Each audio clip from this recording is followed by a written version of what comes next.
세계 성만찬 주일입니다. 하나님의 창조물들을 통해 노동의 아름다움을 느끼고 주님께서 우리에게 베푸신 성만찬의 의미가 무엇인가 다시 한번 되새기며 모두 다 함께 마음과 정성을 모아 살아계신 하나님께 예배드립시다.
하나님의 평화가 여러분과 함께하기를 바랍니다.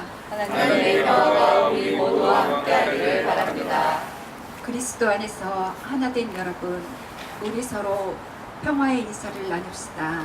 주님의 평화입니다. 주님의 평화입니다. 주님의 평화입니다.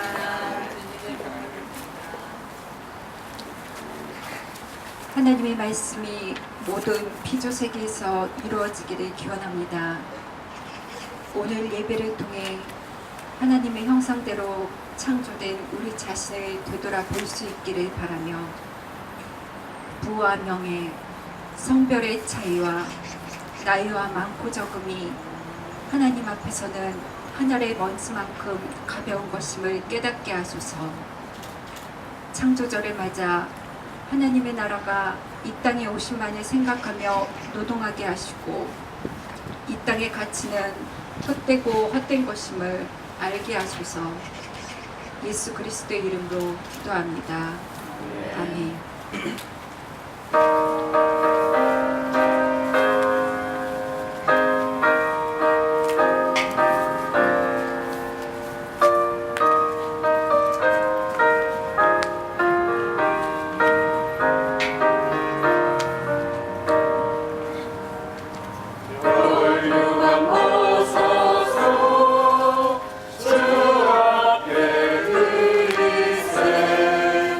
저 천사 기쁨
내려주시는 하나님, 우리 안에는 불안과 이기심과 탐욕과 편견이 있습니다.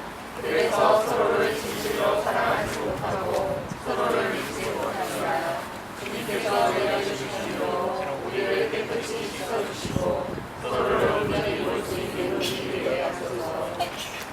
이제 하나님께 더 고백할 것들을 침묵기도 가운데 내어놓읍시다.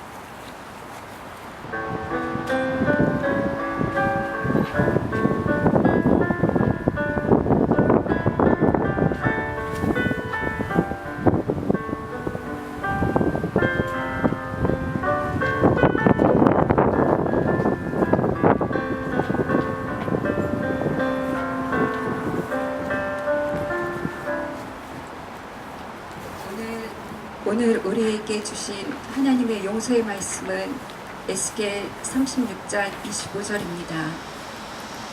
내가 너희에게 맑은 물을 뿌려서 너희를 정결하게 하며 너희의 온갖 더러움과 너희가 우상들을 섬긴 모든 더러움을 깨끗하게 씻어줄 것이다. 하나님 감사합니다. 성령님의 도우시로 예수의 삶을 살겠습니다.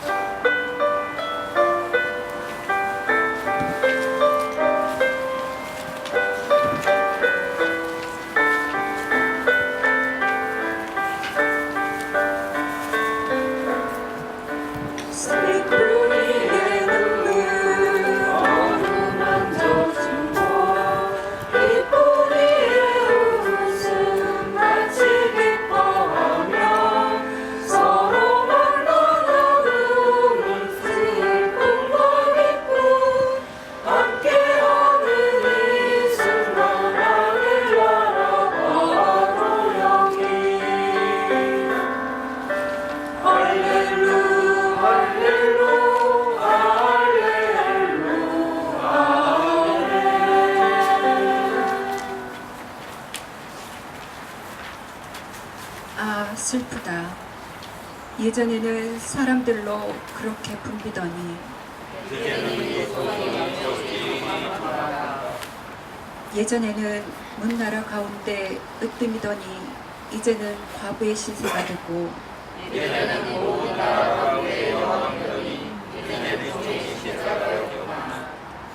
이 도성이 여인처럼 밤새도록 서러 통곡하니 예전에 이 여인을 사랑하던 남자 가운데 그를 위로하여 주는 남자 하나도 없으니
우리를 구원해 주신 사랑의 하나님, 오늘 이렇게 맑고 화창한 날씨를 허락하셔서 주님께서 만드신 아름다운 자연 속에서 예배를 드릴 수 있게 하여 주심을 감사드립니다. 맑은 공기와 시원한 바람, 헤아릴 수 없는 주님의 솜씨를 대하면서 평소 감사함을 모르고 무심하게 지낸 삶을 반성해 봅니다. 일상에서 벗어나 자연에서 드리는 이 예배를 통하여 저희에게 쏟고 계시는 주님의 사랑과 정성을 마음 깊숙이 새겨보는 시간이 되어 몸과 마음이 치유되고 또 서민족 공동체 간의 따뜻한 교제를 나눌 수 있는 귀한 시간으로 인도하여 주시옵소서. 우리나라를 위하여 기도합니다. 혼란한 국내외 정세와 전국이 불안한 가운데 있는 이 나라 이 백성들 모두가 자연의 정직과 넉넉함을 배워 평화를 만드는 일에 정성을 다하는 국민들이 되게 도와주시옵소서.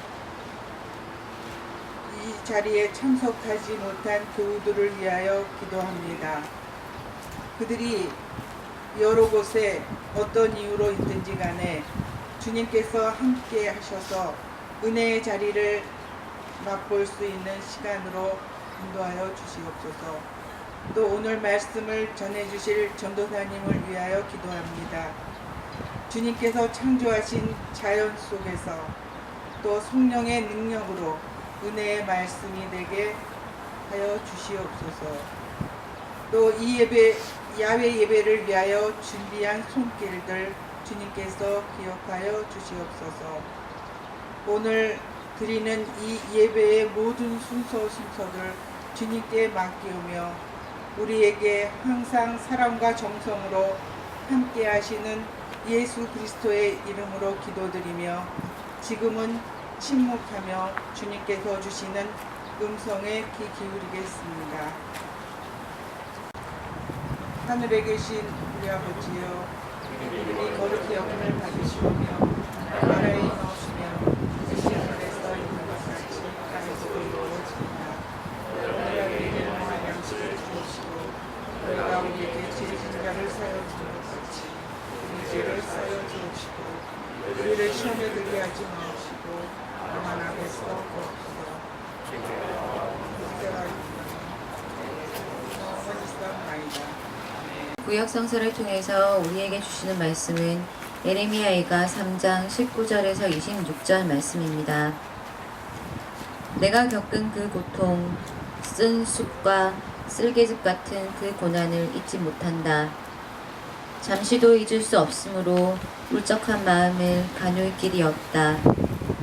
그러나 마음속으로 곰곰이 생각하며 오히려 희망을 가지는 것은 주님의 한결같은 사랑이 다함이 없고 그 긍휼이 끝이 없기 때문이다.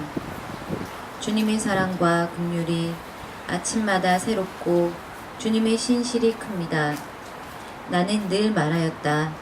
주님은 내가 가진 모든 것, 주님은 나의 희망. 주님께서는 주님을 기다리는 사람이나 주님을 찾는 사람에게 복을 주신다. 주님께서 구원하여 주시기를 참고 기다리는 것이 좋다. 이는 주님의 말씀입니다. 감사합니다. 네, 오늘 하나님께서 서신서를 통해 주시는 말씀은 디모데후서 1장 7절에서 14절입니다. 하나님께서는 우리에게 비겁함의 영역을 주신 것이 아니라 능력과 사랑과 절제의 영을 주셨습니다. 그러므로 그대는 우리 주님에 대하여 증언하는 일이나 주님을 위하여 같이 몸이 된 나를 부끄러워하지 말고 하나님의 능력을 힘입어 복음을 위하여 고난을 함께 겪으십시오.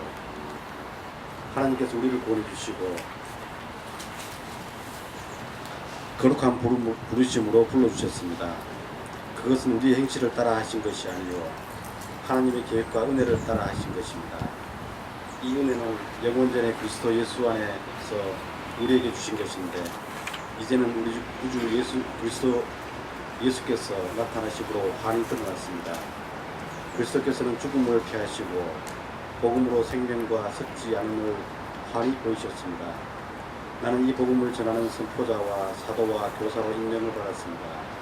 그러므로 나는 이런 고난을 당하면서도 부끄러워하지 않습니다. 나는 내가 믿어온 분을 잘 알고 있고 또 내가 맡은 것을 그분이 그날까지 지켜주실 수 있음을 확신합니다. 그대는 그리스도 예수 안에 있는 믿음과 사랑으로 나에게서 들은 건전한 말씀을 본보기로 삼고 우리 안에 살고 계시는 성령으로 말미암아 그 맡은 바 선한 것을 지키십시오.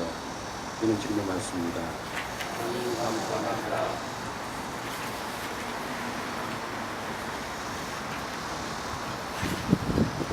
오늘 하나님께서 복음서를 통해 우리에게 주시는 말씀은 누가복음 17장 1절에서 6절 말씀입니다.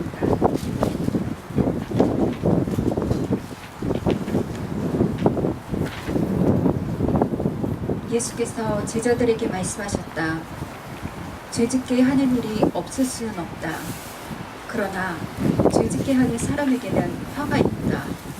이 작은 사람들 가운데 하나를 죄짓게 하는 것보다 차라리 자기 목에 연자맷돌을 매달고 바다에 빠지는 것이 나을 것이다. 너희는 스스로 조심하여라. 다른 제자가 죄를 짓거든 꾸짖고 회개하거든 용서하여 주어라. 그가 내게 하루에 7번 죄를 짓고 7번 내게 돌아와서 회개한다고 하면 너는 용서해 주어야 한다. 사도들이 주께 말하기를 우리에게 믿음을 더하십시오 하니 주께서 말씀하셨다. 너희에게 겨자씨 하나일 만한 믿음이라도 있으면 이 뽕나무더러 뽑혀서 바다에 심기어라 하면 그대로 될 것이다. 이는 주님의 말씀입니다. 오늘 주신 말씀을 잠시 묵상하겠습니다. 오늘 이렇게 새소리를 들으면서 예배를 하니까 매우 좋습니다. 그렇죠? 네. 날씨도 좋고 매우 좋습니다. 저희 대학 시절에 어떤 교수님은 매일 저희에게 이런 질문을 하셨습니다. 혹시 너희들은 죽어도 용서 못할 사람이 있니? 몇 명이나 있니? 이런 거를 계속 질문하셨어요. 혹시 여러분은 있나요? 이 사람만큼은 정말 용서 못하겠다라는 사람이. 표정이 좀 다들 좀 이렇게 어두우신 거 보니까 많은 것 같은데. 근데 저희는 없다 그랬거든요. 그렇게까지 사람을 증오해 보지는 않는데요. 그러니까 그 교수님은 자기는 있대요. 나이가 먹으면 하나 둘씩 생겨날 거라고.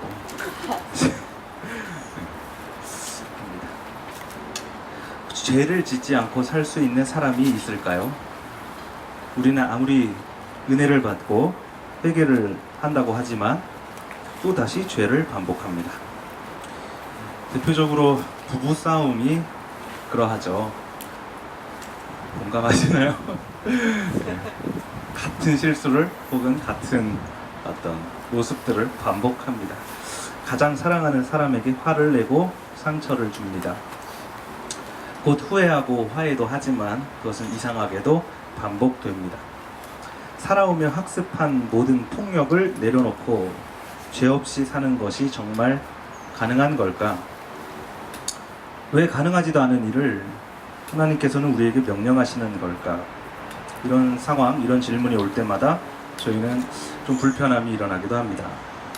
마이스터 에크하르트는 예를 들어서 설명했습니다.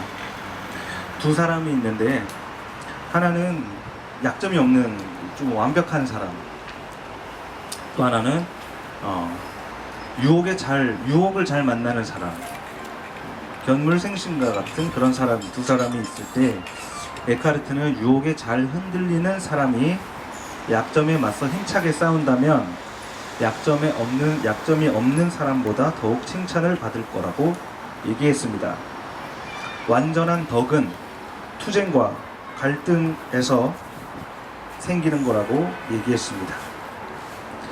그래서 에크하르트는 죄를 짓고자 의지하는 것은 죄이지만 죄로 기울어지는 우리의 경향성 자체는 죄가 아니라고 밝혔습니다. 이와 같이 오늘 복음서도 말합니다. 1절에서는 걸려 넘어지게 하는 일들이 생기지 않을 수는 없지만 그러한 일들을 일으키는 사람은 화가 있다라고 예수께서 말씀하셨습니다. 갈등은 언제나 우리 곁에 있고 어쩌면 그것은 매우 자연스러운 일이다라고도 들립니다. 마음이 조금 편해지는 듯도 합니다. 그러나 곧 불편함은 다시 일어납니다. 3절에서 예수는 용서의 반복에 대해서 말하고 있습니다. 누군가 죄를 지었지만 회개하면 용서해 주라는 것입니다. 또 죄를 지었지만 회개하면 또 용서를 하라는 말씀입니다. 이것은 우리를 어쩌면 다시 실망시킵니다. 왜냐하면 누군가의 반복적인 죄를 보다 보면 분노를 도저히 이길 수 없기 때문입니다. 어떤 범죄자들을 볼 때 그러하고 또 특정 정치인들을 볼 때 그러합니다. 대학 시절 저희 동기들을 너무 사랑해서 집에 보내지 않고 술을 먹이는 선배가 있었습니다. 그 선배들은 언제 어디서나 저희를 불러냈습니다. 저희가 어디 있든지 어느 순간에 있든지 콜하면 무조건 가야 하는, 일주일을 집에 못 들어간 적이 있습니다. 그렇게 저희를 사랑했는데 어느 날 제가 공강을 맞아 집에서 꿀같은 휴식을 취하고 있었습니다. 그럴 때는 어디도 나가고 싶지 않죠. 꿀같은 휴식을 취하고 누워있는데 갑자기 전화가 온 겁니다. 또 사랑하는 마음을 가득 담아서 지금 와라, 맛있는 게 있다, 과메기가 있다 그랬나? 그래서 과메기가 왔다, 지금 와라, 전화가 왔습니다. 하지만 저는 도저히 갈 수가 없다고 말을 했습니다. 한 30분가량의 실랑이 끝에 결국 제가 이기고 전화가 끊어졌습니다. 저는 기쁜 마음에 다시 휴식에 들어갔습니다. 그러나 그때 그 선배에게 문자가 한 통 왔습니다. 뭐라고 왔을까요? 그 문자에는 원아웃이라고 적혀 있었습니다. 몇 번까지 봐준다는 이야기일까요? 네, 3번까지 봐준다는 거겠죠? 얼마나 떨렸는지 몰라요. 내 대학 시절이, 대학 생활이 앞으로 3년이나 더 남았는데 3년 동안 3아웃을 안 당할 수 있을까? 3아웃이라는 문자가 왔을 때 저에게 무슨 일이 일어날 수 있을까 상상을 해봤습니다. 그것이 도대체 무엇인지는 알지 못했지만 마냥 두려웠습니다. 물론 제가 그 선배에게 죄를 지은 것은 아니지만 오히려 그 선배가 저에게 죄를 지은 거지만 우리에게는 각자 이렇게 몇 번까지 봐준다라는 기준이 있는 것 같습니다. 여러분 몇 번이신가요? 각자 숫자가 조금씩 떠오르시죠? 예수는 오늘 그 기준을 없앴습니다. 얼마나 참으라는 말입니까? 용서를 반복하라는 예수의 말을 들은 제자들도 얼마나 불편했는지 바로 이런 말을 했습니다. 우리에게 믿음을 더하여 주십시오. 지금 자신들이 갖고 있는 믿음으로는 도저히 반복적인 용서가 안 된다는 그런 말처럼 들립니다. 그런 제자들에게 예수는 은유 이야기를 하나 들려줍니다.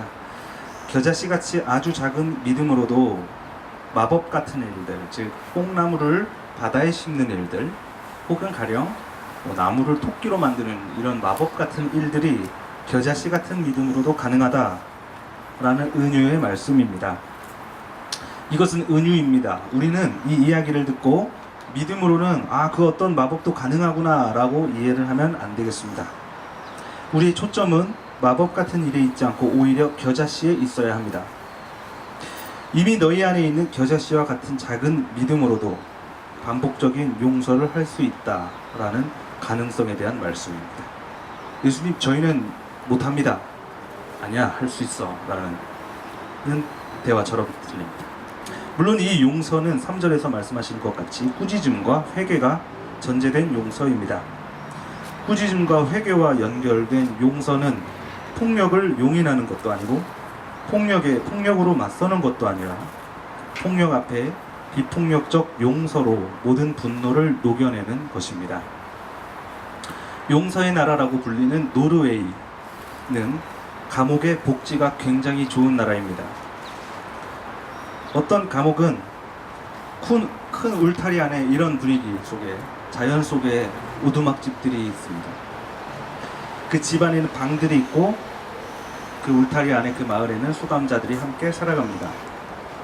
부엌에서 그들이 칼로 직접 요리도 합니다. 그 인터뷰를 하는 장면을 본 적이 있는데 어떤 사람이 칼을 들고 요리를 하는데 그 사람은 살인자였어요.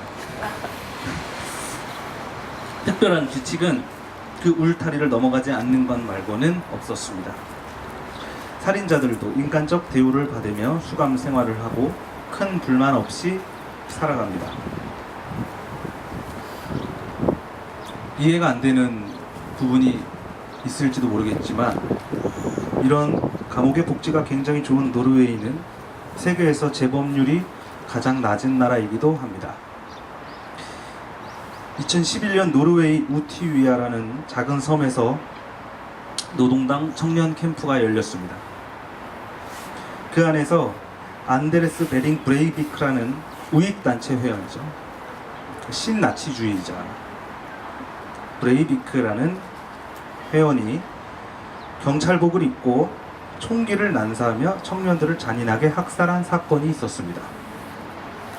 그 섬 안에는 무장한 사람은 브레이비크 한 사람뿐이었고 섬이라는 특성상 퇴로가 다 막혀 있었기 때문에 여유롭게 학살을 했습니다.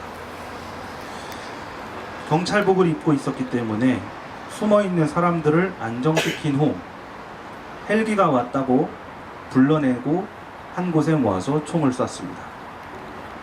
총 68명이 사망한 사건입니다. 그로부터 4년 후 2015년 7월 브레이비크는 감옥 안에서 오슬로 대학교 입학 허가증을 받았습니다. 물론 오슬로 대학교에 가서 직접 수업에 참여할 수 없고 인터넷 강의도 제한되었지만 죄인에게도 교육의 권리를 인정한 하나의 사건이 되었습니다. 그 이후에도 브레이비크는 억지스러운 이유들과 함께 노르웨이 당국을 고소한 일이 있습니다.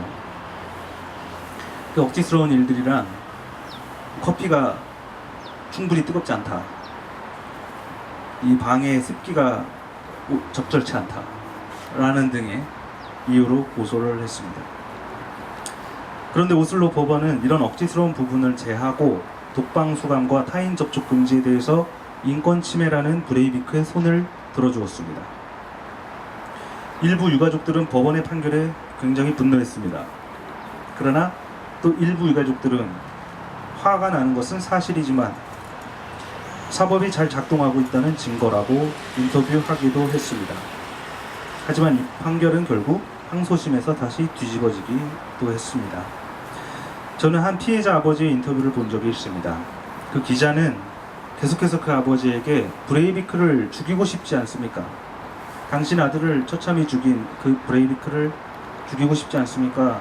라는 질문을 반복했습니다. 그러나 그 아버지는 아니요, 저는 그를 죽이고 싶지 않습니다. 저는 그와 같은 사람이 절대로 되고 싶지 않습니다. 라고 대답했습니다. 함께 읽은 디모데후서에서 바울의 상황은 감옥에 갇혀 있습니다. 그는 그리스도의 복음을 전하기 위해서 온갖 고난을 겪은 사람입니다. 그리스도를 만나기 전에는 고난을 주는 폭력자였지만 그리스도를 만난 지금은 그 폭력 앞에서 순순히 고난을 겪는 사람이 되었습니다. 사람들에게 조롱을 당하고 매를 맞았으며 감옥에 갇혔습니다. 하지만 오늘 본문에서 바울은 이 고난을 부끄러워하지 않습니다. 그는 사람들에게 복음을 전하기 위해서 이 고난을 모두 견뎌내었던 것입니다. 그리고 그 바울은 우리에게 오늘 이렇게 말합니다. 하나님의 능력을 힘입어 복음을 위하여 고난을 함께 겪으십시오. 바울 자신이 겪는 그 고난에 우리를 초대하고 있습니다. 용서는 다른 말로 비폭력입니다. 비폭력은 폭력적이지 않아서 겉으로는 약해 보이지만 실제로는 매우 강합니다. 인도의 비폭력주의자들은 영국군의 총 앞에서 총 대신 서로의 손을 잡았지만 한 발자국도 물러서지 않았습니다. 흑인 해방운동을 향한 백인들의 테러가 있었을 때 흑인들은 그 백인들에게 반격하기 위해 무기를 들고 모였습니다. 그때 마틴 루터 킹은 그들에게 무기를 내려놓으라고 말한 뒤 이렇게 말했습니다. 우리의 무기는 아무 무기도 갖지 않는 것입니다. 적군의 총에 맞설 수 있는 무기도 우리에게 없거니와 의지할 만한 것이 아무것도 없을 때 나오는 용기야말로 하나님께서 주시는 용기입니다. 그렇기 때문에 비폭력 저항 운동에는 하나님이 주시는 그 용기가 필요합니다. 반복적인 용서에도 마찬가지입니다. 반복적인 용서에도 마찬가지로 그 용기가 필요합니다.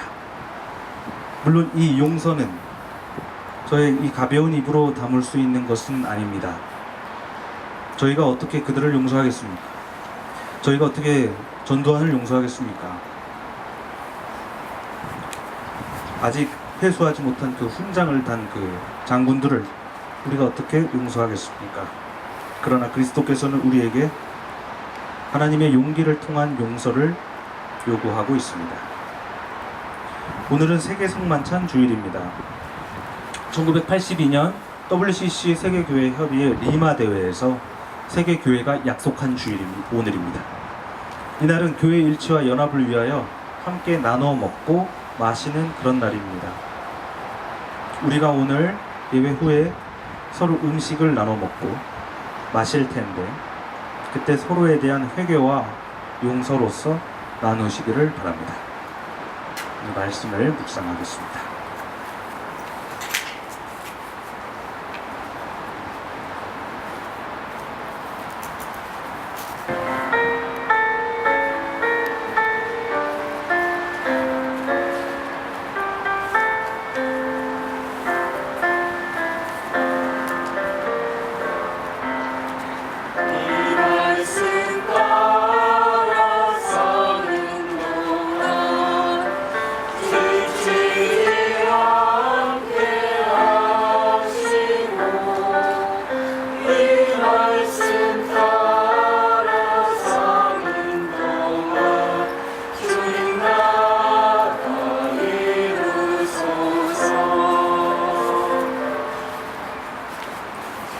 오늘 선포된 하나님의 말씀을 따라 살기를 다짐하며 새민족의 신앙을 함께 고백합시다.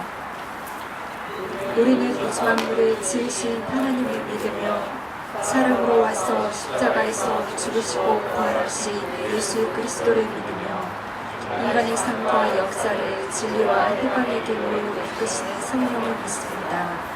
교회는 모든 생명들이 본래의 숨을 찾도록 하나님의 창조사역에 동참하고 교우들과 나누며 섬기는 신앙 공동체임을 믿습니다.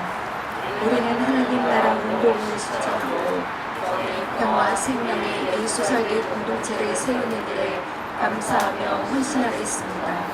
이 고백이 나의 삶에 살아 움직이며 진실하신 하나님께서 언제나 우리와 함께 하실 것을 믿습니다. 아멘.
이 세상에 온전히 나의 것은 있을 수 없습니다. 오직 하나님께서 주신 것을 감사하며 그 일부를 돌려드릴 뿐입니다. 주님께서는 아무런 부족함이 없이 무엇을 먹을지 무엇을 입을지 걱정하지 않도록 주셨습니다. 그럼에도 불구하고 우리는 쌓아두기에만 열중하며 비우기에 인색합니다. 비우고 나눔이 이 땅에 새로운 오병이어의 기적을 이룰 수 있음을 실천할 수 있게 하여 주십시오. 예수 그리스도의 이름으로 기도드립니다.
우리의 무기는 폭력이 아니라 너그러운 용서입니다. 누군가를 차마 용서하지 못할 때에는 하나님께서 우리를 용서하신다는 사실을 기억합시다. 그 용서를 위해 주님께 용기를 구하는 새민족교회가 됩시다. 아멘. 주님, 저희와 늘 함께하옵소서. 가능하신 분은 옆 사람의 손을 잡고 서로를 축복하시겠습니다. 주 예수 그리스도의 은혜와 하나님의 사랑과 성령의 사귐이 새민족교회 모든 사람들 그리고 교회 밖에서 고난을 당하는 모든 사람들과 함께하기를 빕니다. 아멘.